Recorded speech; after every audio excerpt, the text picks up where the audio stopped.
होली सम्पूर्ण नेपाली देशमा बस्ने सम्पूर्ण नेपालीहरूमा होलीको शुभकामना छ। पहिलाको र अहिलेको खास होली मनाउने शैली चाहिँ कस्तो पाउनु भएको छ?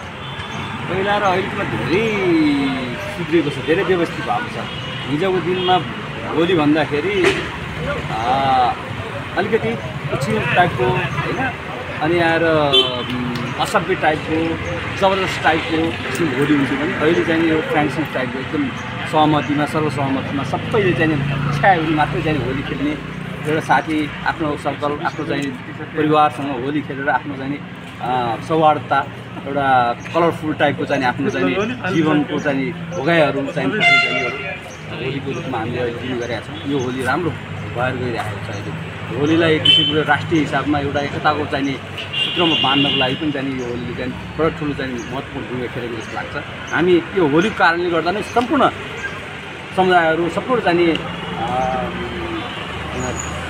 भाषा बोल्ने जात जातिहरू एक ठाउँमा आएर एक किसिमको एक सूत्रमा जुन बाँधिएका छन्, त्यो नै चाहिँ त्यस्तो कलरफुल टाइपको चाहिँ रङ्गीन होली भनेर हामीले भन्छौँ। यो होली भनेको अब हामीले सुन्नमा आएको यो जुन किसिमको हिजोको दिनमा असत्यमाथि सत्यको विजय भइसकेपछि होलीको सुरुवात भएको भन्ने हामीलाई लागेको छ। हिजोको दिनमा हाम्रो चाहिँ तपाईँ फोहोर पानी बर्साउने अनि फोहोर हिलोले बर्साउने अनि अन्डा फुटेको चाहिँ ती फोहोर अन्डाहरू चाहिँ सडेको अन्डाहरू टाउबाट छतबाट हानिने त्यो अहिले चाहिँ एकदमै कम भएको छ।